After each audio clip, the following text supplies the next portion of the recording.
much of a price movement in spite of that, right? And the reason you're not seeing much movement on Walmart, even though it smashed its earnings, is because of the forward-moving guidance, right? So earnings happen in two phases. The first phase is going to be the price per share, right? You're going to get that. After that, depending on what happens, it will skyrocket or it will tank. The second phase happens with an earnings call, and that's when the CEO gets on the phone and he talks about projections, where you see the business going. Maybe they want to roll back hiring. Maybe, they're going to tell you guys how they're essentially telling their shareholders how they plan on remaining profitable.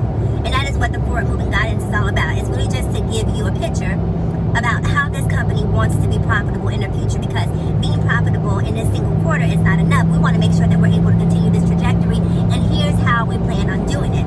Now, sometimes you'll have a situation where the CEO gives I wouldn't necessarily say a bleak outlook, but gives a very conservative outlook, because they have to be honest with shareholders, right? If you're a publicly traded company, you have to disclose these things.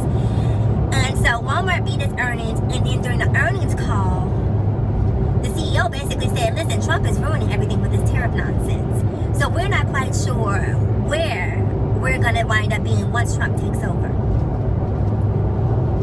Because he's talking about these tariffs, and if he imposes these tariffs, that means that we're going to have to increase the price of consumer goods. And this is why I don't understand how and why people vote the way that they do. Oh my God, it just boggles my mind, because you don't even understand the ramifications of the choices and decisions that you make, because Donald Trump doesn't have to worry about this. You will. You don't have to worry about it. But he's out here selling Bibles at $60 a piece.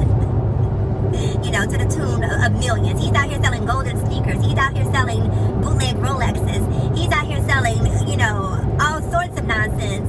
So he's going to be fine. And that's why I don't understand how so many people... Listen, I don't want to turn this into a political conversation, because I'm going to step down off my soapbox, and I'm going to stay focused on the money, because that's what this conversation is about. But you don't have to be, a sleuth to figure out exactly where my political leanings are. So anyways, the forward-moving guidance was it wasn't bleak, but it was definitely conservative for Walmart. Walmart doesn't know what's going to happen, like many of us. And so you didn't see the stock move much in spite of it having great earnings.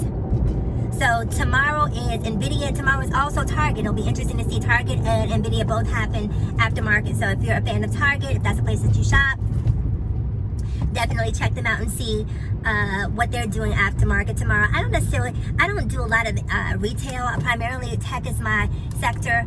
I like technology. I work in technology, and so that's where my interests lie. And so typically when I'm looking into stocks and investments, that's usually the sector that I prefer, which is another good tip. I think you should choose a sector to focus on. Choose something that you actually find interesting. Technology I find interesting, so it's very easy for me to do my research as it relates to anything tech. So again,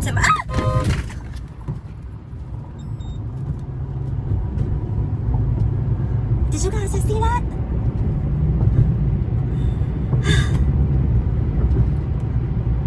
What an idiot.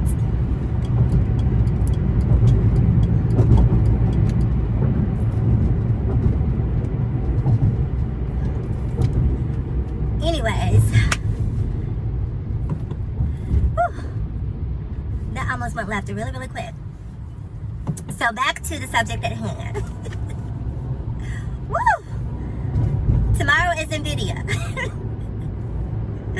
Tomorrow is NVIDIA. So we will be watching NVIDIA in the aftermarket tomorrow to see exactly what it does.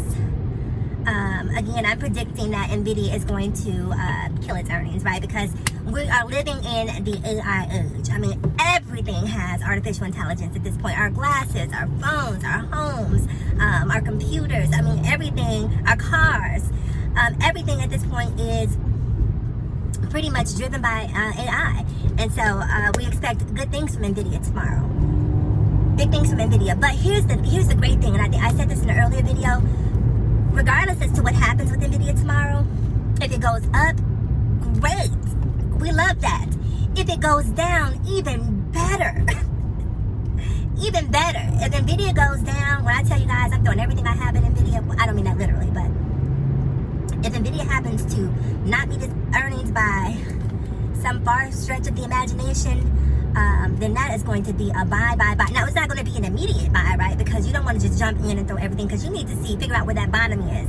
So if they happen to whatever reason, maybe it's like Walmart, where they beat their earnings, but they happen to give some very conservative forward-moving guidance, then at that point, we'll just wait and watch and see what happens with it, right? And that's when charting really becomes important. That's when understanding support and resistance really comes into play, so you can see where the levels lie and sort of start to dollar cost average based on where the support lies.